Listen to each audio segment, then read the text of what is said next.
yawwa ana jina lafiya lau.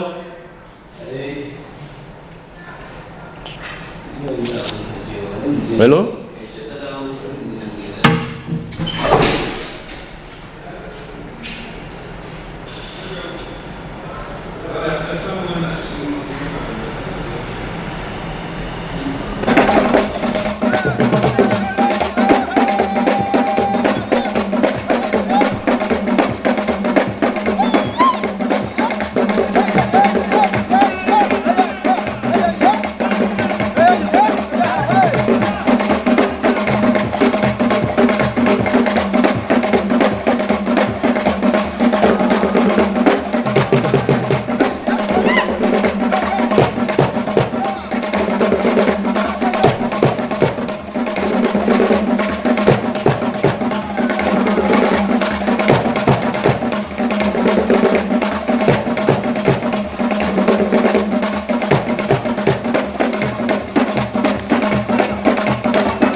Koma ga NTA na koma gida ai na koma ga NTA ku zo ga ku ga maza kar ku sake ku daure zo ga ku ga maza kar ku sake ku daure NTA doka babu ne babu ne doka NTA ka babu ne iska daga malan sai furanti daga malan sai professor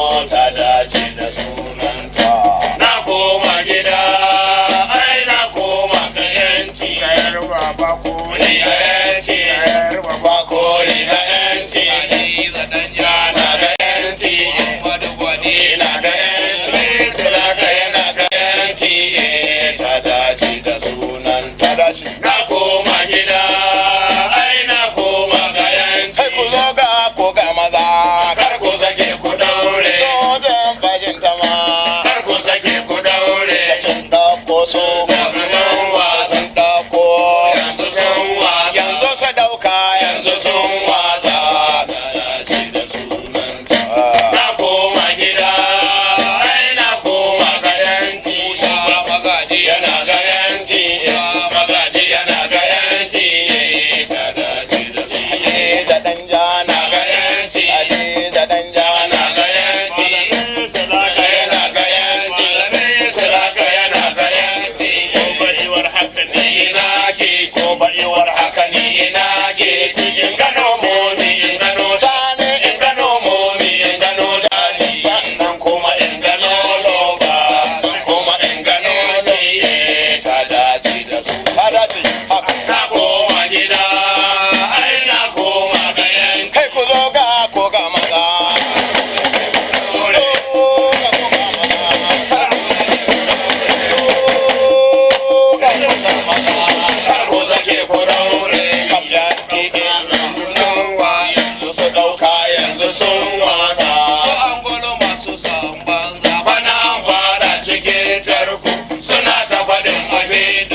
Sarkin daura sai mu gaishe sarkin daura sai mu gaishe kuma mai katsinawa sai mu gaishe sarkin maska sai mu gaishe sarkin maska sai mu gaishe Umar yaro sai mu gaishe Haji Umar yaro sai mu gaishe sai mu gaishe Dauda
magaji rike aikin ka ko ba su kauna ya ci banza Musa magaji rike aikin ka ko ba su kauna kai babban darakta Musa magaji babban darakta Musa magaji babban darakta Musa magaji Allah taya ma Musa magaji Allah riga ma Musa magaji da kai da mutanenka Allah ya riga ka da kai da mutanenka Allah ya riga ku Allah ci banza Musa magaji rike aikin ka ko ba su kauna mai girma Musa magaji kuma mai daraja Musa magaji mai girma Musa magaji kuma mai daraja Musa magaji ya Allah ya daɗe da ranka amin ya Allah ya daɗe da ranka kiyaye ka Musa magaji dan tsare ka Musa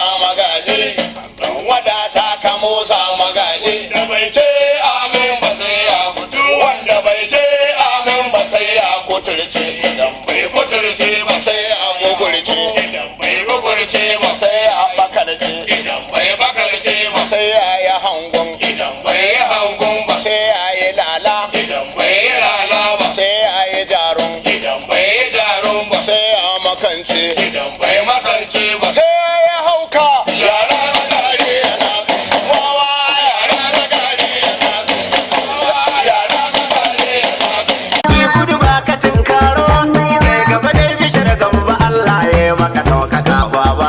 Giwa kin wuce tarko zakin Hamadu ba. Lalle kam Katsina babu gargada don kuwa gwamna Malam Duka Umar Radda PhD ya ci gaba da shimfiɗa ayyukan alkhairi a faɗin jihar Katsina. Buɗe cibiyar kula da masu lalurar nan ta ciwon koda wato dialysis center don rage ma masu lalurar wahalar tafiya nesa. Buɗe makarantar nan ta sakandare domin yaran masu ƙaramin ƙarfi masu hazaƙa a dukkanin shiyar ɗan majalisar da ta uku da ke a Katsina. Buɗe cibiyar nan ta haɗa kayan aikin gona wato mechanization center game da bada taki akan kari ga manoma. Samar da jami'an tsaron al'umma don magance matsalar tsaro a faɗin jihar Katsina. Duk bayan wannan da ma wasu abubuwan da lokaci ba zai bari mu lissafa ba. Bai girma gwamna Malam Duka Umar Radda ya yi nasarar haɗa kan 'yan jam'iyyar APC sun ci gaba da amsa sunansu na tsintsiya madaurin kiɗa. Hakan ya sa shugaban jam'iyyar APC na jihar Katsina Dr. Bashir Gambo Saulawa yake alasan barka game da taya murna ga mai girma Malam Duka Umar Radda bisa cikar shekara 3 a matsayin gwamnan jihar Katsina. Da yake an ce yaba kyauta tukwici al'ummar jihar Katsina sai mu ci gaba da bada goyon bayan tafiyar Malam Duka Umar Radda domin ci gaba da shimfiɗa ayyukan alkhairi a faɗin jihar Katsina. Allah shi maimaita mana. Wannan sakon taya murna ne daga shugaban jam'iyyar APC na jihar Katsina Dr. Bashir Gambo Saulawa. Makiya yau ka zame dodo. Allah ne ya zabe ka inda kada ba a fatan kwado. Ya gan shi a bar shi da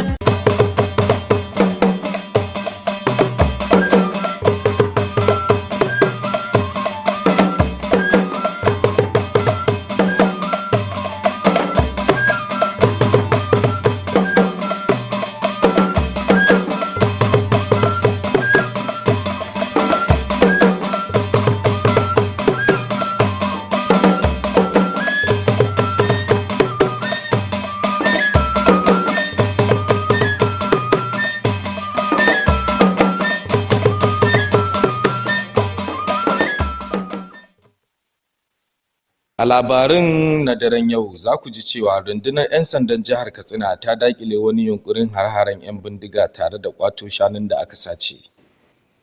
Wani masani ya gargaɗi al'umma da su nemi shawarwarin ƙwararru kafin fara ayyukan gine-gine domin kaucewa matsaloli da haɗurra. Haka kuma, hukumar hana fasa ƙwauri ta Najeriya ta karɓi bakuncin wakilan kafafen yaɗa labarai na shiyar arewa maso yamma a wani taron tattaunawa na manema labarai. Assalamu alaikum jama'a, barkanmu da dare, barkanmu kuma da sake saduwa da ku a daidai wannan lokaci da muke kawo muku labarai kai tsaye daga gidan tashar talabijin ta Nta Katsina. Sunana Hamza Lawal ga kuma labarin. Makomar tallafin kudaden rundunar 'yan sanda ta Najeriya na ci gaba da zama abin tattaunawa yayin da majalisar dattijai ke nazarin sabon kudirin dokar asusun amincewa na 'yan sanda. A zaman sauraron ra'ayoyin jama'a, masu ruwa da tsaki sun yaba da gudunmawar asusun wajen samar da kayan aiki da horar da jami'ai. Ga fassarar rahoton Francis Fong. Ƙudurin dokar da ake shirin yi wa kwaskwarima na da nufin sake duba tanadin rufe asusun tallafawa rundunar 'yan sanda ƙara kaso na kuɗaɗen da doka ta ware daga kashi 5 zuwa kashi 1 cikin 100, tare da faɗaɗa hanyoyin samar da kuɗaɗen shiga domin ƙarfafa yunkurin zamanantar da rundunar 'yan sanda. Baya ga batun kuɗaɗe, tattaunawar ta fi mayar da hankali akan shugabanci, gaskiya da kuma sa ido, inda masu ruwa da tsaki suka buƙaci a ƙarfafa hanyoyin tabbatar da riƙon amana, ƙara wakilcin ƙungiyoyin farar hula, tare da samar da kariya daga tasirin siyasa. Haka kuma an yi tambayoyi kan ko saka hannun jari a kayan aiki da fasahohin zamani na haifar da ingantaccen sakamako wajen bunƙasa tsaro a faɗin ƙasar nan. Mahalarta taron sun kuma jaddada cewa jin daɗin jami'an 'yan sanda ya kamata ya kasance muhimmin abin la'akari, suna masu cewa inganta albashi, fansho da yanayin aiki na da matuƙar muhimmanci wajen ƙara ƙwarin gwiwa da ƙwarewar aiki a cikin rundunar.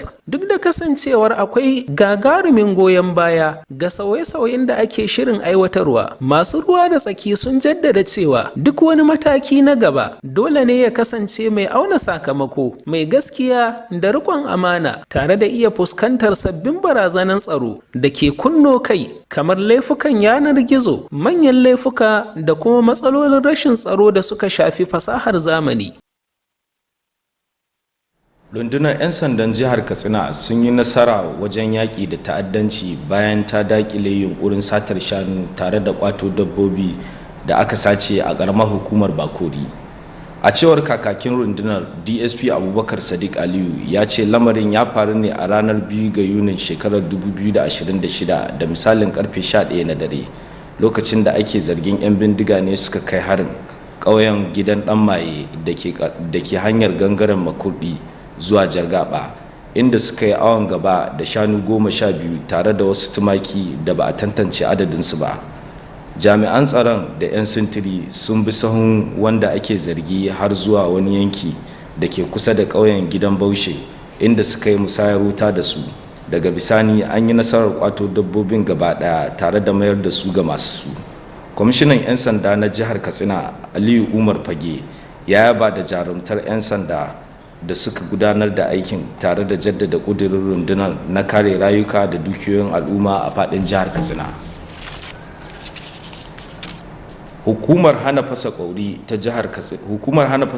ta ƙasa ta jaddada muhimmancin haɗin gwiwa da kafafen yada labarai wajen wayar da kan jama'a tare da tallafawa ci gaban ƙasa.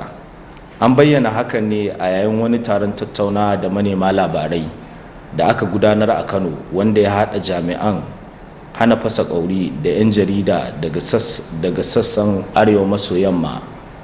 Ga fasarar rahoton Awal Salisu.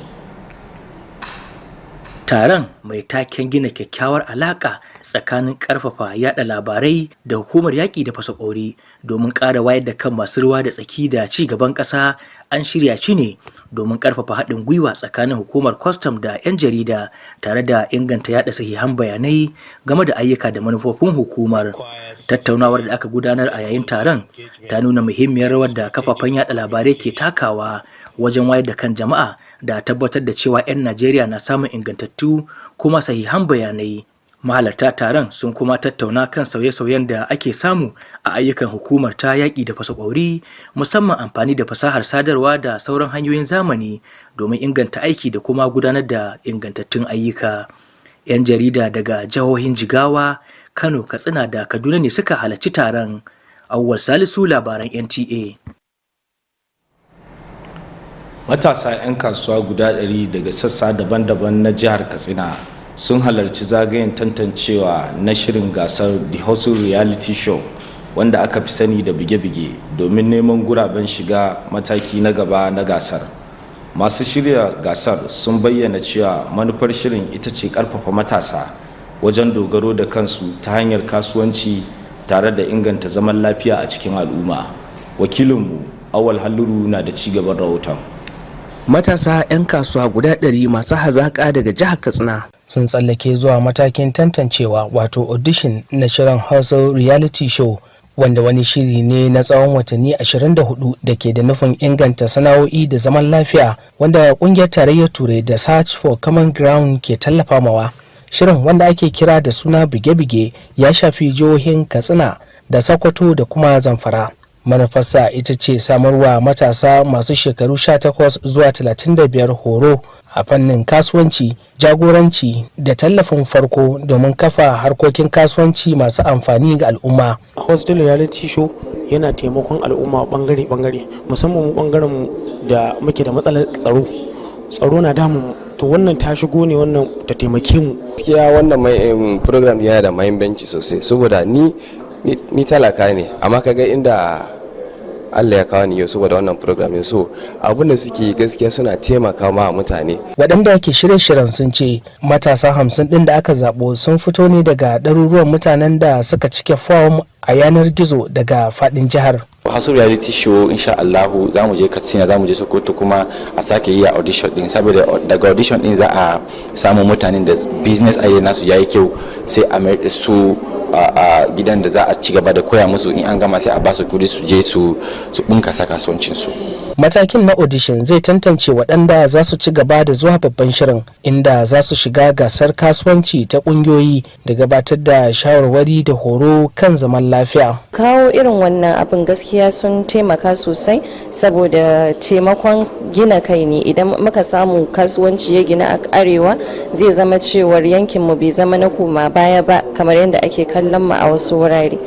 Wallahi abu ne na alheri da mu zai gina yara mu, ya gina kasa mu, ya samu mu samu zaman lafiya. Shirin na da nufin samar da hanyoyin samun kuɗin shiga da za su zama madadin tashin hankali ga matasa da ƙarfafa haɗin kai da kuma faɗaɗa damammaki a arewa maso yamma.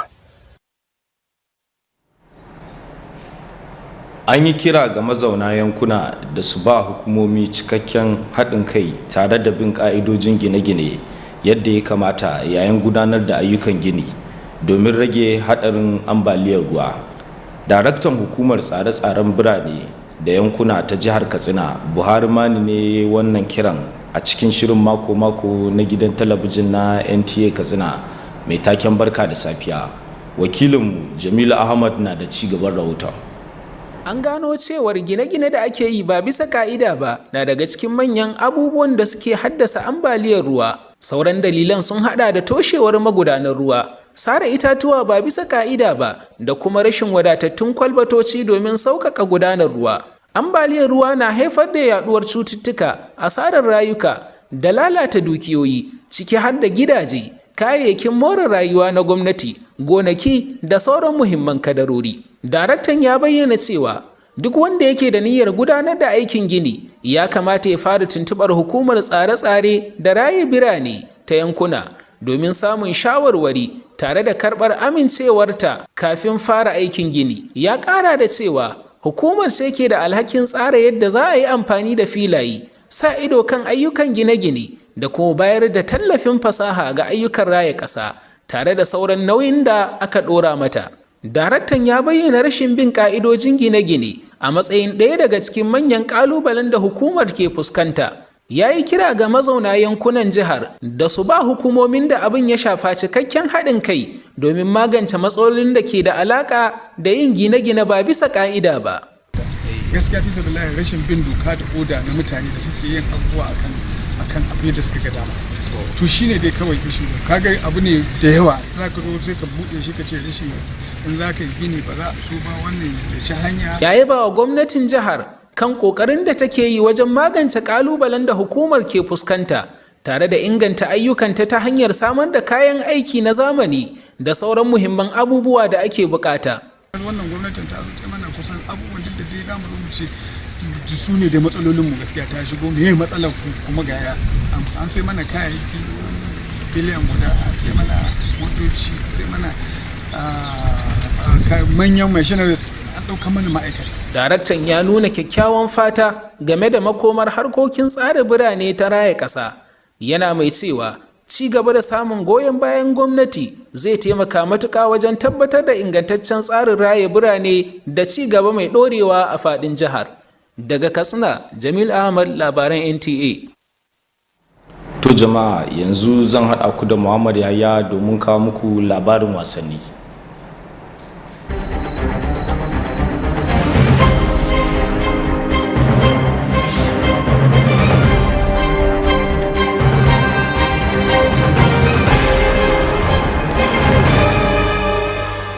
Mahukunta ƙungiyar Osun United sun dakatar da dokacin tawagar masu horas da 'yan wasan ƙungiyar bayan kammala kakar gasar ta ƙasa na 2025-26. Ƙungiyar ta sanar da matakin ne a cikin wata sanarwa a hukumance, inda ta ce ta dakatar da tawagar da Akinade Onagbinde ke jagoranta, kuma hukuncin zai fara aiki ne a take. Ƙungiyar ta bayyana rashin gamsuwa da yadda kakar wasannin ƙungiyar ya gudana a matsayin dalilin ɗaukar wannan mataki, yayin da kuma aka sallami 'yan wasa 15 saboda rashin bayar da gudunmuwa mai gamsarwa a kakar wasan da ta gabata. A wani labarin kuma, ƙungiyar Manchester City ta musanta rahotannin da ke cewa Haaland na iya komawa ƙungiyar Real Madrid, tana mai jaddada cewa babu wata yarjejeniya a kwantiraginsa da za ta iya bashi damar tashi. Kungiyar dai ta Manchester City ta mayar da martani ne kan kalaman Enrique Riquelme, ɗaya daga cikin 'yan takarar shugabancin kungiyar Real Madrid, wanda ya alkawarin ɗauko Haaland da Rodri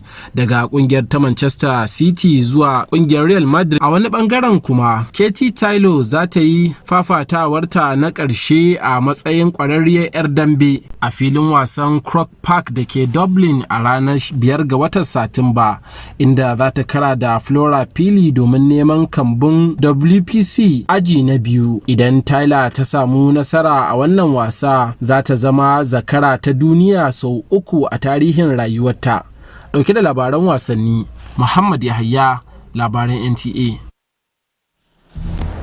Jama'a duka-duka da wannan nake kawo ƙarshen labarin na daren yau. Ni Hamza Lawal nake cewa mu kwana lafiya.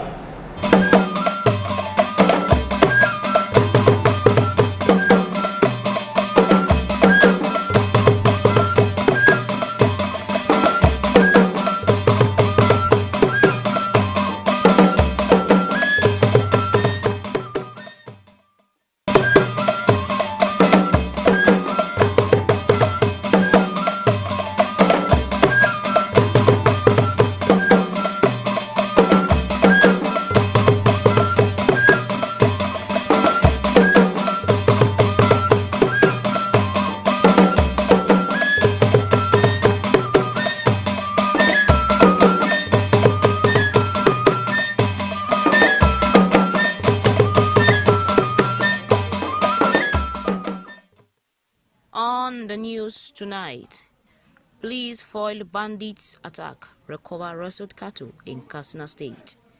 Expert cautions residents to seek professional guidance before embarking on construction projects.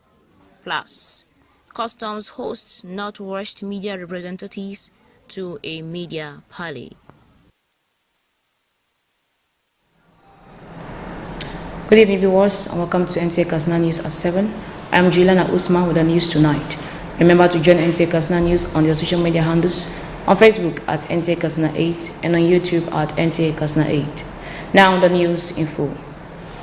The future of police funding in Nigeria comes under focus as lawmakers, security experts, and government agencies examine proposals to overhaul the Nigeria Police Trust Fund through a new legislative framework.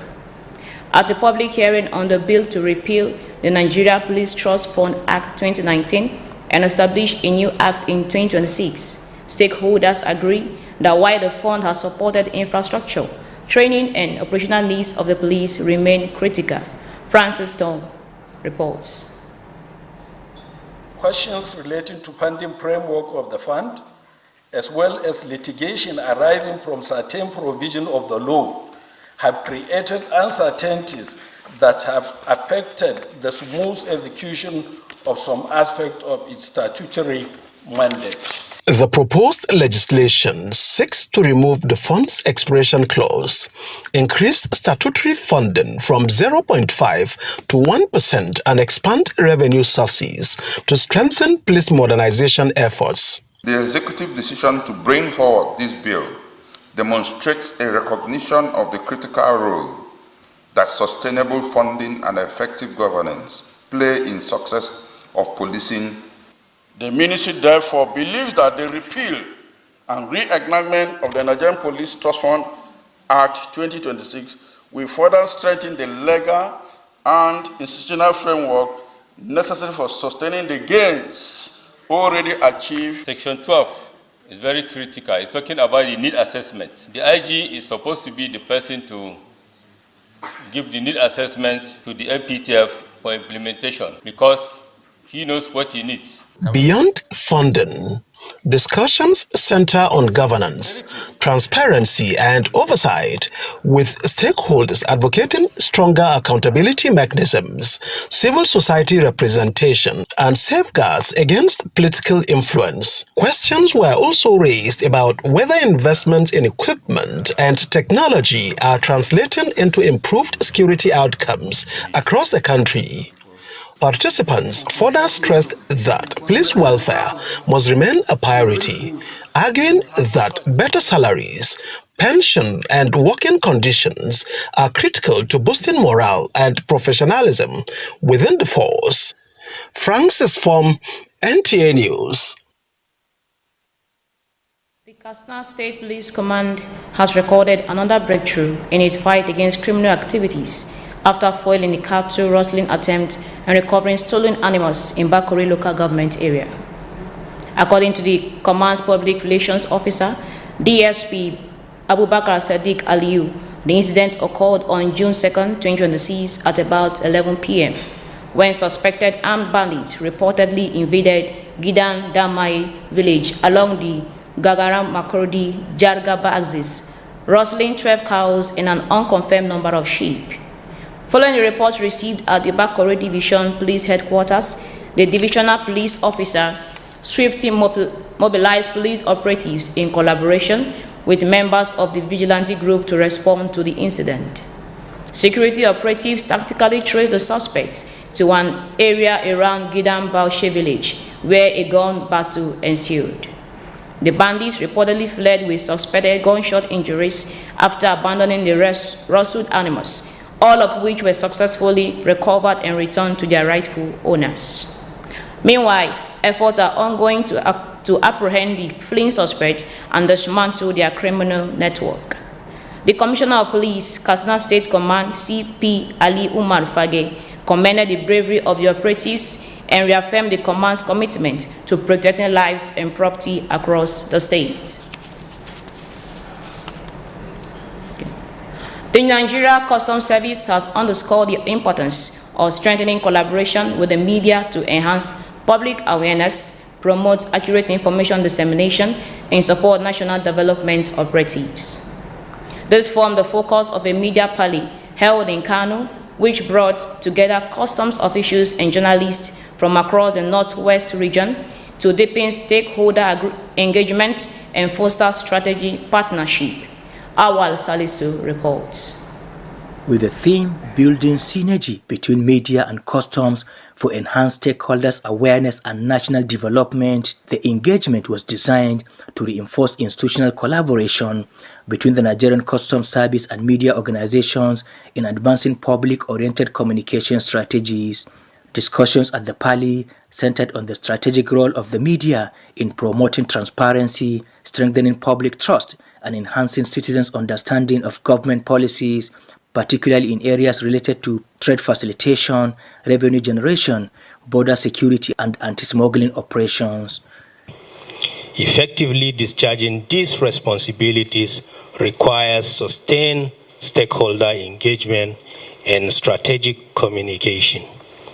This is why the partnership between customs and the media remains not only valuable but indispensable. NCS recognizes the media not merely as observers of government activities, but as strategic partners in national building. Participants also examine ongoing reforms within the Nigerian Customs Service, including the deployment of technology-driven systems and digital innovations. Media practitioners from Jigawa, Kano, Katsina, and Kaduna states attended the Pali. In Kano, Awal Salisu, NTA News. 100 young entrepreneurs from across Katsina State have participated in the audition phase of the Hustle reality show, popularly known as Buge Buge, competing for places in the next stage of the competition. The Entrepreneurship and Peace-Building Initiative is supported by the European Union and Search for Common Ground. Awal Haliru reports. 100 young entrepreneurs from Katsina State have been shortlisted for the audition of the Hustle reality show, a 24-month entrepreneurship and peace-building program supported by the European Union and Search for Common Ground. The initiative, known locally as Bige, targets Katsina, Sokoto and Zamfara State and aims to equip participants aged 18 to 35 with business skills, mentorship, and seed capital to establish socially impactful enterprises. With this kind of programs now, when communities are being affected positively, it's going to reduce so many things. Example, crime rate, it's going to reduce joblessness among the youths. To understand what it means to have young people that do not have the opportunity to learn digital skills. So with this, I'll be able to train them to have digital skills, and it's something that you don't have to go out to do from the comfort of your home. Organizers said the 50 candidates emerged from hundreds of online applications submitted across the state. We want youths of these states, to be busy. And what better way to get them busy is, to encourage them with small grants, seed grants, to grow their business. So this project is bringing them that opportunity. The audition will determine who progresses to the main show, where contestants will take part in team-based business challenges, pitching sessions, and peace-building training. I have seen different participants, and I believe that they have great business ideas, and for some of them they can really use coaching for them to know how to scale their businesses in case they really get the chance to become winners. It will help to ease some certain issues like conflict and possibly add value to their economic activities and business. The program seeks to create viable economic alternatives for youth, strengthen social cohesion, and expand opportunities in the Northwest.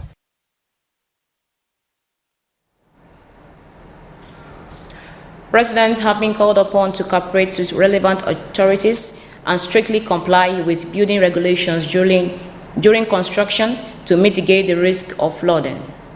The director of the Katsina State Urban and Regional Planning Board, Buhari Mani, made the appeal while speaking on the weekly Barakada Safia program on Nta Katsina television.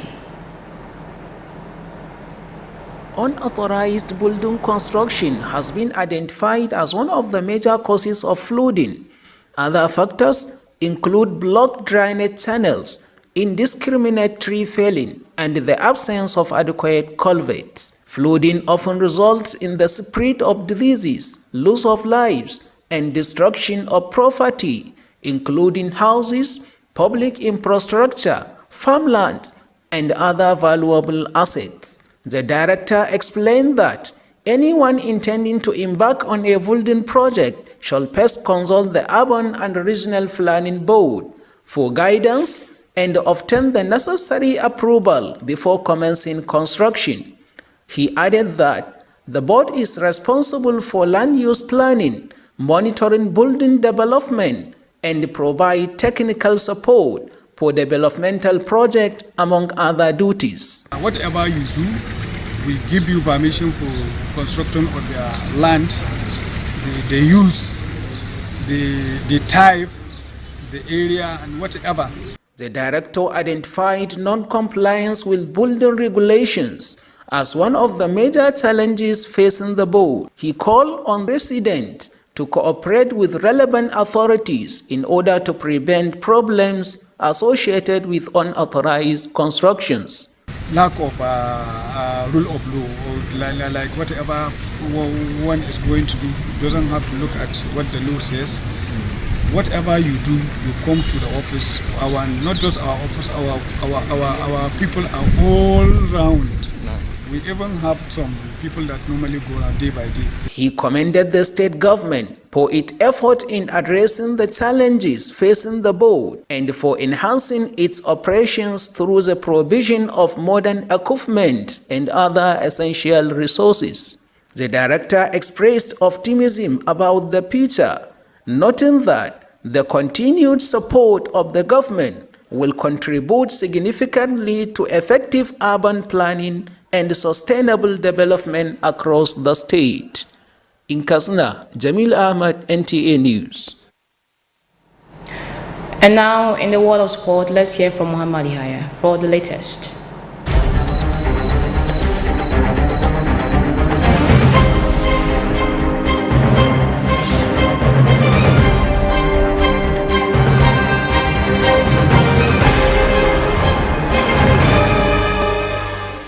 Osun United management has dissolved its entire technical crew following the conclusion of the 2025-26 Nigerian National League season. The decision was announced by the club in an official press release, stating that the dissolution of the technical crew led by Akinade Onigbinde takes immediate effect. The Omoluabi Giants cited an unimpressive campaign as the reason behind the sweeping changes. Additionally, 15 players have been released due to low productivity during the season. Meanwhile, Manchester City have dismissed reports suggesting that Erling Haaland could leave for Real Madrid this summer, insisting there is no contractual clause permitting such a move. The Premier League side were responding to comments made by Enrique Riquelme, one of Real Madrid's presidential candidates who pledged to bring Haaland and Rodri to Santiago Bernabeu if elected. Away from football, Katie Taylor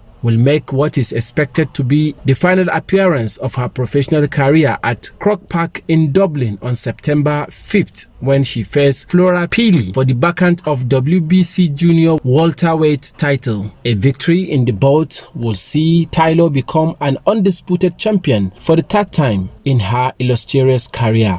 With Sport Update, Muhammad Yahya, NTA News. Thank you for your time. This is all we can take on the news tonight. Stay safe and have a wonderful night rest. Good night.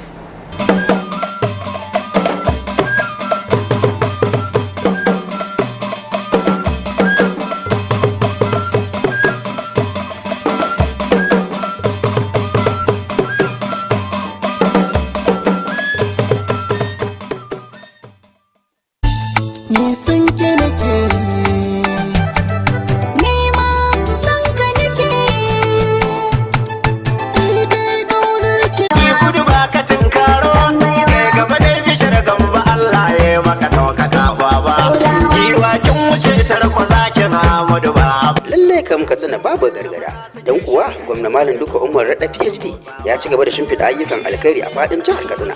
Buɗe cibiyar kula da masu lalurar nan ta ciwon koda wato dialysis center don rage ma masu lalurar wahalar tafiya nesa. Buɗe makarantar nan ta sakandare domin yaran masu ƙaramin ƙarfi masu hazaƙa a dukkanin shiyar ɗan majalisar dattawa uku da ke a Katsina. Buɗe cibiyar nan ta haɗa kayan aikin gona wato mechanization center gami da bada taki akan kari ga manoma. Samar da jami'an tsaron al'umma don magance matsalar tsaro a faɗin jihar Katsina. Duk bayan wannan da ma wasu abubuwan da lokaci ba zai bari mu lissafa ba. Mai girma gwamna Malam Duka Umar Radda ya yi nasarar haɗa kan 'yan jam'iyyar APC sun ci gaba da amsa sunansu na tsintsiya madaurin kiɗa. Hakan ya sa shugaban jam'iyyar APC na jihar Katsina Dr. Bashir Gambo Saulawa yake alasan barka game da taya murna ga mai girma Malam Duka Umar Radda bisa cikar shekara 3 a matsayin gwamnan jihar Katsina. Da yake an ce yaba kyauta tukwici al'ummar jihar Katsina sai mu ci gaba da bada goyon bayan tafiyar Malam Duka Umar Radda domin ci gaba da shimfiɗa ayyukan alkhairi a faɗin jihar Katsina. Allah shi maimaita mana. Wannan sakon taya murna ne daga shugaban jam'iyyar APC na jihar Katsina Dr. Bashir Gambo Saulawa. Yau ka zame dodo, Allah ne ya zabe ka inda kada ba a fatan kwado. Ya gan shi a bar shi da ni sun ke nake. Ni ma san ka nake. Ni dai kaunar ki nake. Haka dai ni ma kaunar ka nake. It's Beats Karama Records. Ni idona daga kauna. Yan mata ki kula ni ki rike ni. Manufata.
Jama'a masu kallon mu assalamu alaikum, barkanmu da sake haduwa a cikin shirin tukunyar arewa, shirin da yake kamo girke-girke kala daban-daban na zamani da na gargajiya. Kamar kuka sani, sunana Umar Kursun Bobby, kuma ni zan gabatar muku da shi a yau. Abin da zan gabatar muku da shi a yau shine masa na doya. Shin kin taba jin wannan sunan? Ku biyo mu don ganin yacce abin zai kaya. Za mu je hutun takaitaccen lokaci, muna nan dawowa.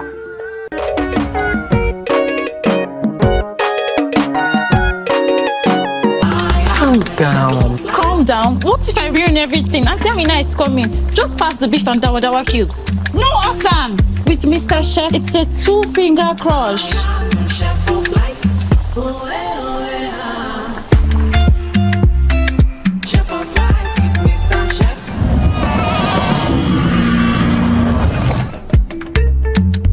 This is a true taste of home and culture. Chef of life. Masu kallon mu barkanmu da dawowa. Kamar yadda na faɗa muku, abin da na kawo muku a yau shine masa na doya. Shin kin taba jin wannan suna? Masar doya? Kin taba gani? Biyon dangane abubuwan da muke da bukata. Da farko muna da bukatar doya, ɗanɗanon mu na Mr. Chef, albasa, attarugu, kwai, ga gishiri, ga baking powder, sai parsley. Kamar yadda kuka sani, kafin mu ga ɗora abincin mu, za mu fara da wanke hannaye. Kafin wanke hannuna, zan fara da rigan girki na tukunna. Kamar yadda kuke gani,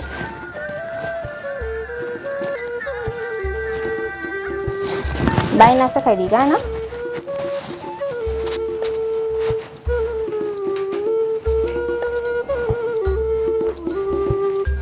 zan fara da wanke hannu. Kusan tsafta yana da mahimmanci gurin girki.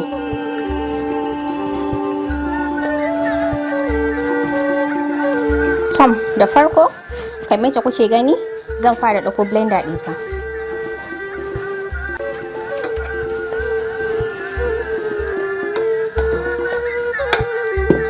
Bayan na ɗauko blender ɗina, zan ɗauko abin da za mu fasa kwai a ciki.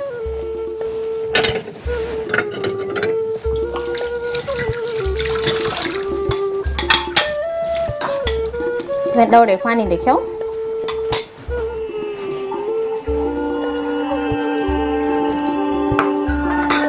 Sai in ɗauko albasa. Zan ɗauko abin da zan yanka albasan a ciki.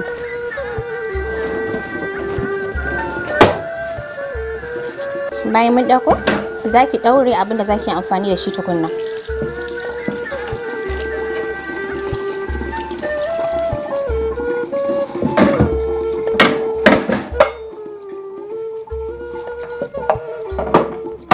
Bayan kin ɗauraye shi, zan ɗauko albasan da zan amfani da shi in ƙara ɗaurayewa. Zan yanka iya daidai wanda zan amfani da shi.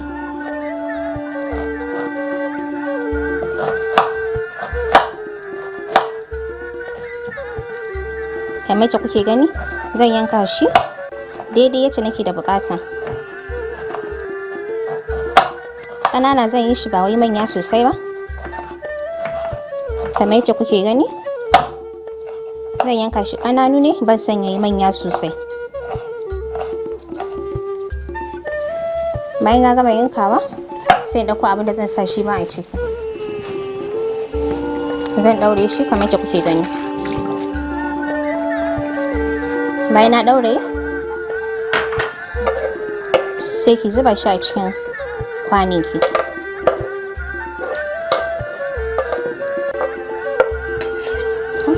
Sai ki ajiye shi daga gefe.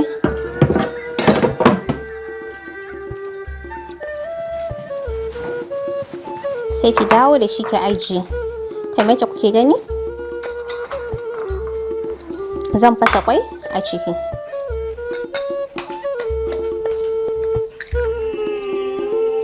Zan fasa kwai na gaba ɗaya, za ki zuba daidai ta kike da bukata. Kamar yadda kuke gani, na yi amfani da guda 4, ya ishe ni.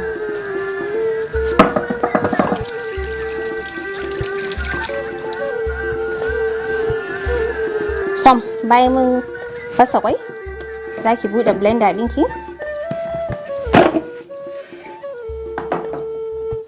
kamar yadda kuke gani doyan mu mun riga da mun wanke, amma za mu ƙara ɗaure shi.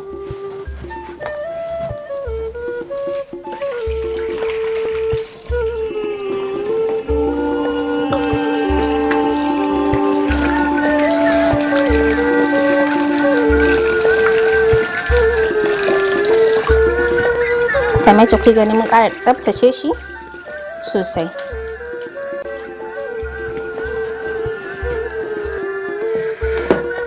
Sai ki zuba daidai ta kike da bukata.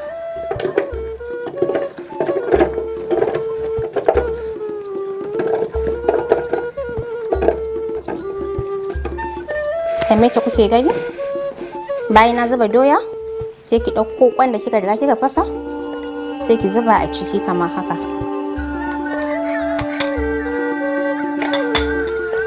Bayan kin sa sai ki ɗauko albasa da kika riga kika yanka, shi ma ki zuba shi. Sai ki ɗauko attarugu, shi ma za mu ɗaure shi kafin mu zuba.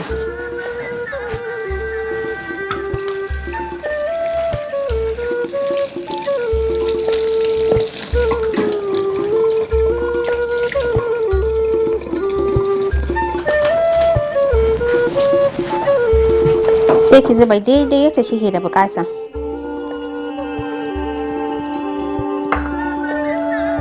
Za mu zuba gishiri,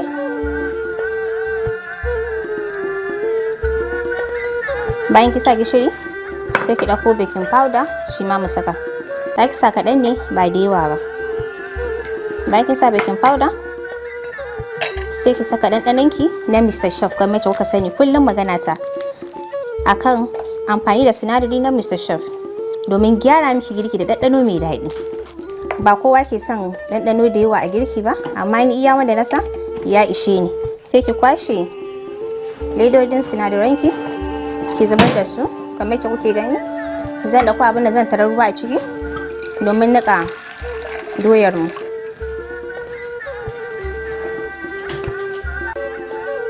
Za ki sa ruwa kaɗan ba da yawa ba.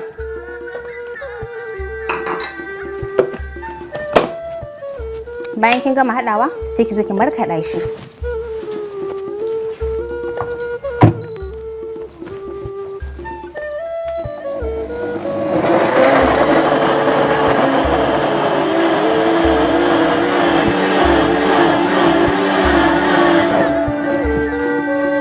Masha Allah, kamar yadda kuke gani na gama markaɗa doyata.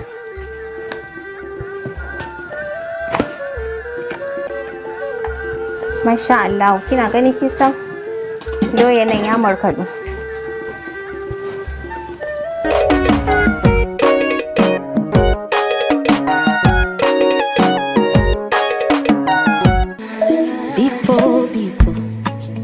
Before, my family can go 1 week without drama. 1 week, one wahala. Mama, brother, papa, sister, before. Any beef supposed stay inside photo. Maggi Star is crafted from fermented soybeans, onions, chili flavor, and cloves in a way only Maggi knows. Okay, now my Maggi make it right. Come with piece of piece. Oh no, come at all, oh, before, Maggi, oh, Maggi. Maggi Star, making every meal special and special moments unforgettable. Maggi, oh, Maggi, love, me and Maggi so good together. Me and Maggi so good together. Bayan na gama ɗaure roban da zai amfani da shi,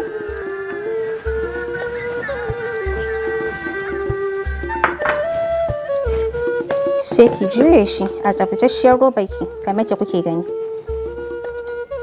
In kin tashi za ki bari doyan ki ya luku, ki tabbatar da ya nuku sosai. Za mu aje shi daga gefe. Za mu ƙara attarugu kamar yadda kike gani. Za ki zuba daidai yanayin cin yajinki. Bayan mun sa, sai ki ɗauko parsley ɗinki, shi ma ki saka shi. kamar yadda kuka gani.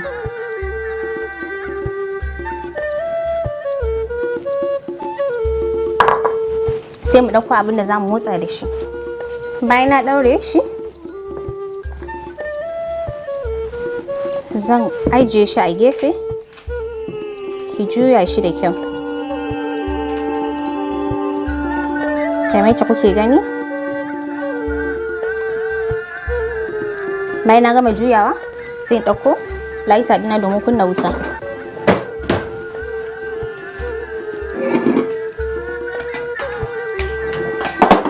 Za ki sa wutan daidai take da bukata, ba za ki balbala wuta sosai ba.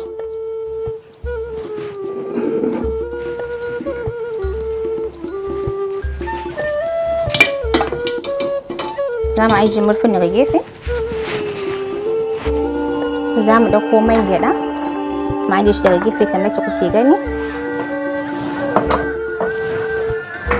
Za mu bar tandem ya ɗan yi zafi saboda ruwan jiki ya ɗan tsotse. Bayan tandem ya tsani, sai ki ɗauko man gyaɗa kamar yadda kike gani. Za ki zuzzuba a ciki, kamar dai za ki soya masa ki da kika sani.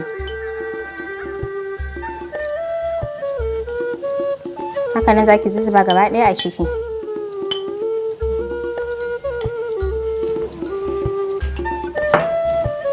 Sai ki ɗan bari man ya ɗan yi zafi, sai kuma ki dinga zuba shi. Shin kin taba gani irin wannan masa? Uwar gida ko amarya a ajiye shinkafa ta huta, don Allah mu dinga yi muna canza girki. Ba wai kullum mu dinga a'a daga shinkafa sai mu. Doya ma ko ki dinga soya shi kamas daga suya sai mai, a'a dan Allah mu dinga yi muna canzawa. Ya ki ga wannan dan Allah, ko bai kai baki ba kin san zai armashi. Sai ki zuba shi. Kai ki overfill din shi. Za ki zuba shi kaɗan kaɗan. Kamar yadda kuke gani. Haka ne ki dinga zuba shi kar ya cika sosai. Za ki zuba shi daidai ne.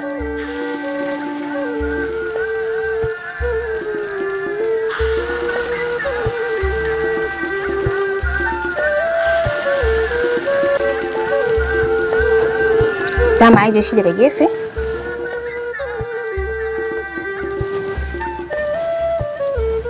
Mu ɗan sa masa mai.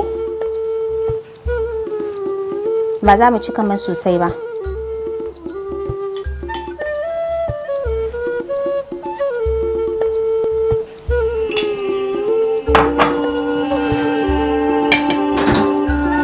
Sai mu ɗan rufe domin ya ɗan soyu kafin mu juya shi.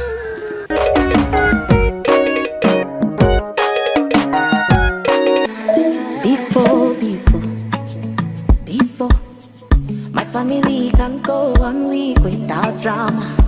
1 week, one wahala. Mama, brother, papa, sister, before. Any beef supposed stay inside photo. Maggi Star is crafted from fermented soybeans, onions, chili flavor, and cloves in a way only Maggi knows. Okay, now my Maggi make it right. Come with piece of peace. Oh no, come at all, oh, before, Maggi, oh, Maggi. Maggi Star, making every meal special and special moments unforgettable. Maggi, oh, Maggi, love, me and Maggi so good together. Me and Maggi so good together.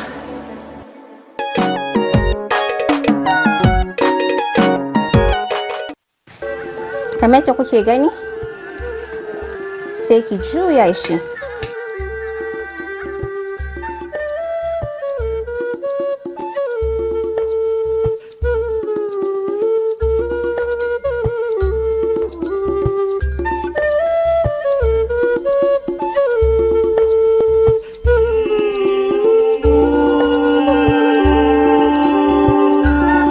Ya kika ga ciki tafiya silab shi wannan kuwa ido mai baki sha'awa ba dan Allah.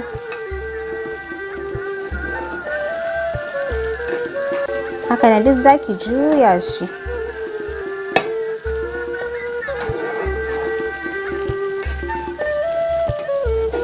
za mu juya mu gani ya soyu gaba da bayansa. Za mu ɗauko abin da za mu saka a ciki kamar yadda kuke gani. Na sa tishu ne a kai saboda mai.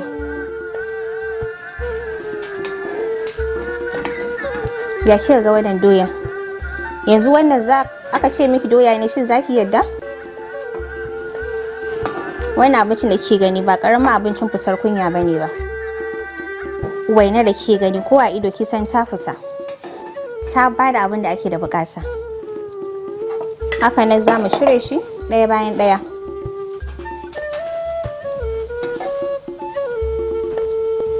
Masha Allah.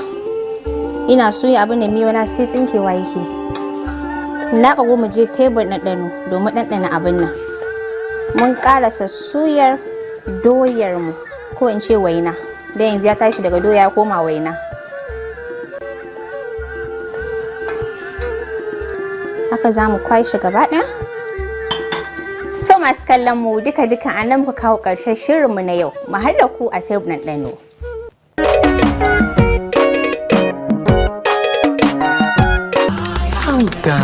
Calm down. What if I ruin everything? And tell me now it's coming. Just pass the beef and dawa cubes. No, Hassan! With Mr. Chef, it's a 2-finger crush.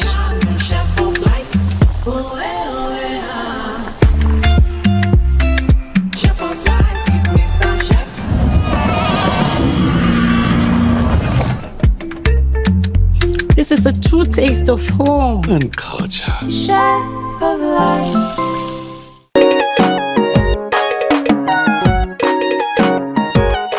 Masu kallon mu barkanmu da sake haduwa a tebur ɗanɗano. Kamar yadda kuka sani ba ni kaɗai bace ba, tare da ni akwai babbar baƙuwar mu wato malama Hauwa. Masha Allah, malama Hauwa, sani da zuwa tebur ɗanɗano na Tukunyar Arewa. Yau na gode. Da fatan kin zo lafiya. Wala lafiya, kalau ya gajiya ya ibada. Alhamdulillah malama Hauwa. Masha Allah. Tukunyar Arewa na matukar godiya da amsa gayyata da kika yi. Ni ma ina godiya da aka gayyato ni wannan ɗanɗano na musamman tun kafin ma in kai baki.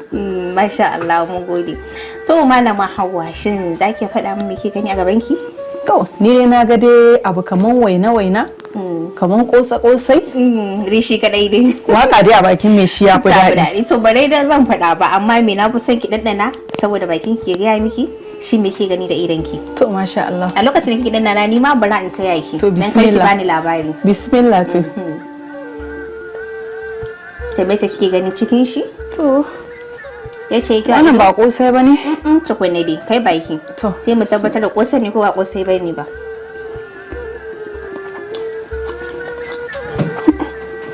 Muradin karin da na anima. Kina ci kina kora ba.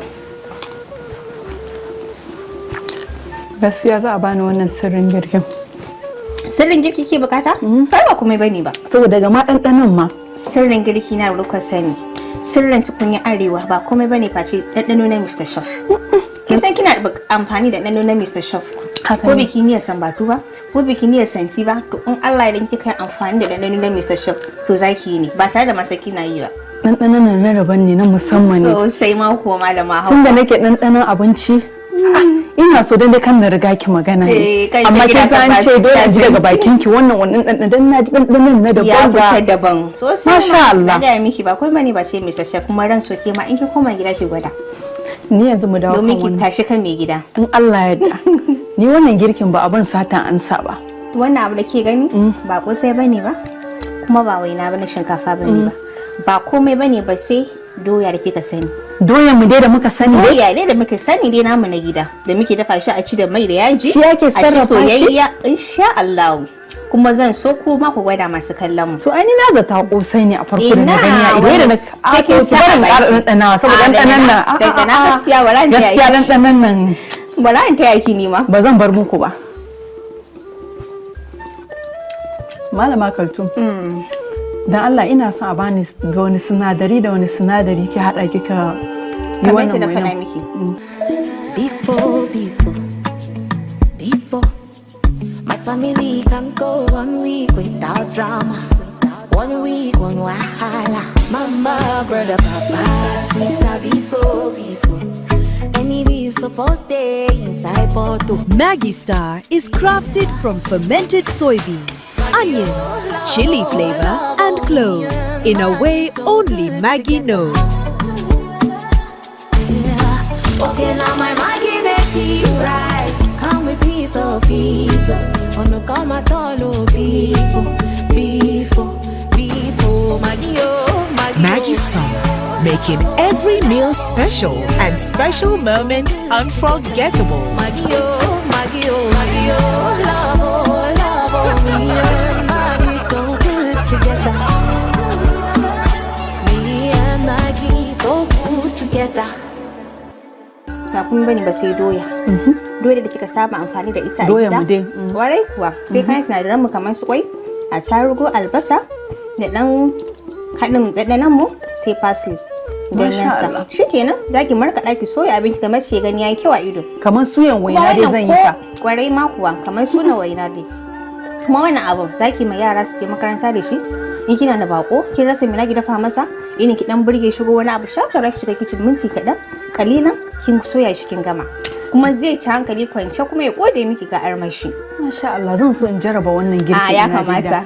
Musamman na yara da safe in za su je makaranta. Sosai ma ko yara za su ci a farin ciki da annashuwa da jin daɗi domin ko an sauya musu. Kisan doya da ginsa. Kana yawan ci shi ɗaya biyu ya ginshe ka amma kai shi ta wannan hanyar to zaki ci da yawa ba tare da ma kin ci da yawa ba. Wannan girkin malama idan na koma gida da shi zan fara tashin kan mai gida musamman ƴaƴana. A'a ki ce mun baki satar amsa. Yau yara za su ci abinci da farin ciki. Kuma ki hada musu da ɗanɗano na Mr. Chef abin sai ya fi armashi. Ai daga yau da ɗanɗano na Mr. Chef zan dinga gi saboda ɗanɗanon na daban ne. To masha Allah mun gode malama Hauwa. Na gode ni. So masu kallon mu duka anan muka kawo ƙarshen shirye-shiryen mu na tukunyar Arewa kuma haɗe da ku sabon mako domin kawo muku ƙayatattun shirye-shiryen mu. Ku tuntuɓe mu a gabobin sada zumunta ko ku ɗauka lambobin mu a ƙasan screen. Bisalam mun gode. Ai na gaya miki wannan bayan fage ai cin mugunta zan masa. Ai ina zuwa gida musamman da shi zan fara ɗora tukunya da shi. Ba magana. Kuma zan samu wannan Mr. Chef din a kasuwa yana nan ko ina. Ba inda ba za ki samu ba. Masha Allah. Kap kasuwa kina zuwa kika ce baki Mr. Chef za a baki. Ɗanɗanon nan ya mun. Sosai ma kuwa. Ai karshe ne.